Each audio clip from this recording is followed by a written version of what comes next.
நீங்கள் கேட்கவிருப்பது மர்மயோகி நாஸ்ட்ராடாமஸ். எழுதியவர் கார்த்திக் ஸ்ரீனிவாஸ். ஒலி வடிவில் உங்களுக்கு வழங்கவிருப்பது கேரவன் எம். அருணாச்சலம். அத்தியாயம் 1. காதல் தேவதையின் மரணம். 30 ஆகஸ்ட் 1997 நள்ளிரவு. பாரிஸ் நகரின் அல்மா பாலத்தின் குகை பாதைக்குள் ஹெட்லைட் வெளிச்சத்தை பரவ விட்டபடி அந்த சொகுசு பென்ஸ் கார் 180 கிலோமீட்டர் வேகத்தில் காற்றை கிழித்தபடி சீறிப் பாய்ந்து வந்து கொண்டிருந்தது. சற்று தொலைவில் அவர்களை துரத்தி வந்த காரும் கிட்டத்தட்ட அதே வேகத்தில் அவர்களை நெருங்க முயற்சி செய்து கொண்டிருந்தது.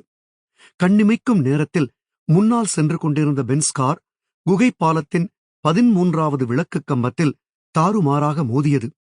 மின்னல் வேகத்தில் சென்று மோதியதால் காரும் தன் கட்டுப்பாட்டை முழுவதுமாக இழந்து அப்பளமாக நொறுங்கியது. உள்ளிருந்த 3 ஆண்களும் ஒரு பெண்ணும் தங்களின் இறுதி நொடிகளை எண்ண ஆரம்பித்திருந்தனர்.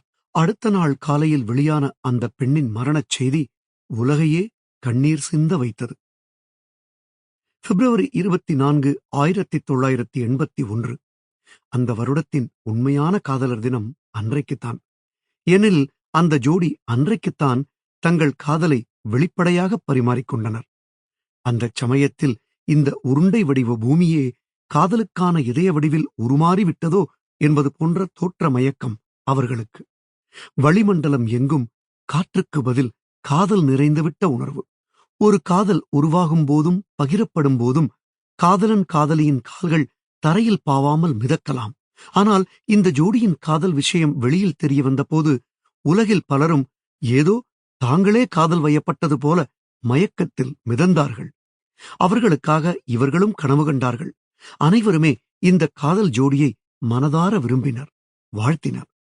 Charles, Diana. பெயரை பார்த்ததுமே ஒரு கவர்ச்சியும் ஈர்ப்பும் வருவது இயற்கை. நீண்ட நாட்களாக குடும்ப நண்பர்களாக இருந்தவர்கள் காதலர்கள் ஆனார்கள்.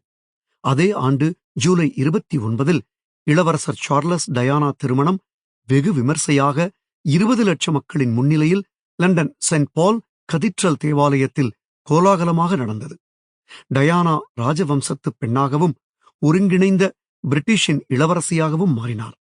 பிற நாட்டு அரச குடும்பங்களில் மட்டுமே பெண்ணெடுக்கும் வழக்கம் கொண்ட பிரிட்டிஷ் அரச குடும்பத்தினர் தங்கள் சொந்த நாட்டு பெண்ணையே திருமணம் செய்தது கடந்த 300 ஆண்டுகளில் அதுவே முதல் முறை. உலக மக்களை ஆச்சரியத்தில் மூழ்கடித்த பிரம்மாண்டமான இந்த திருமண வைபவம் நூற்றாண்டின் திருமணம் என்றே சிலாகிக்கப்பட்டது. உலகின் மிக வசீகரமான பெண்களின் பட்டியலில் நிச்சயமாக பிரிட்டிஷ் இளவரசி டயானாவின் பெயர் இடம்பெறாமல் முழுமையடையாது. டயானாவின் புகழுக்கு வெறும் அழகும் ராஜ குடும்பத்து மருமகள் என்ற அந்தஸ்தும் மட்டுமே காரணங்கள் அல்ல. சொல்லப்போனால் அது ஒரு காரணமே அல்ல. மனத்தளவில் மிக உயர்ந்த பெண்மணியாக வாழ்ந்தவர் டயானா.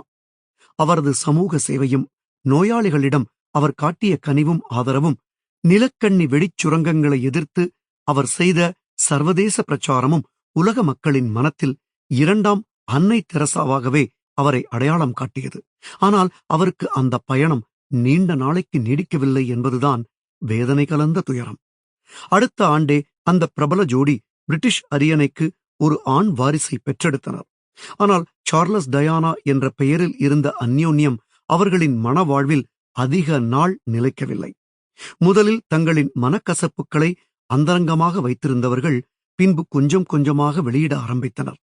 சில நாட்களில் அவர்களுக்கு இடைப்பட்ட ஊடல் பத்திரிகைகளுக்கு நல்ல விருந்தாக அமைந்தது. பரஸ்பரம் வெளிப்படையாகவே வசைபாடினர். தனது தேவைகளை சார்லஸ் புரிந்து கொள்ளவில்லை என்றும் தனக்கு ஆதரவாக நடப்பதில்லை என்றும் நினைத்தார் டயானா. டயானாவை ஒரு பக்குவமடையாத, தேவைகள் அதிகம் கொண்ட, உணர்வு பூர்வமான நிலையில்லாத பெண்ணாக நினைத்தார் சார்லஸ். இது எல்லாவற்றையும் விட இருவருக்கும் அந்தரங்கமாக வேறொரு காதல் இருந்துள்ளது. 90களின் ஆரம்பத்தில் சார்லஸே தனக்கு கமீலா என்ற பெண்ணுடன் காதல் இருப்பதை முதலில் பகிரங்கமாக ஒப்புக்கொண்டார். டயானாவும் தனக்கு குதிரையேற்ற பயிற்றுனராக இருந்த ஜேம்ஸ் ஹெவிட் என்பவருடன் மிக நெருக்கமாக பழக ஆரம்பித்திருந்தார். மணவாழ்வின் கசப்புகள் அதிகரிக்க அதிகரிக்க விஷயம் விவாகரத்தில் வந்து நின்றது.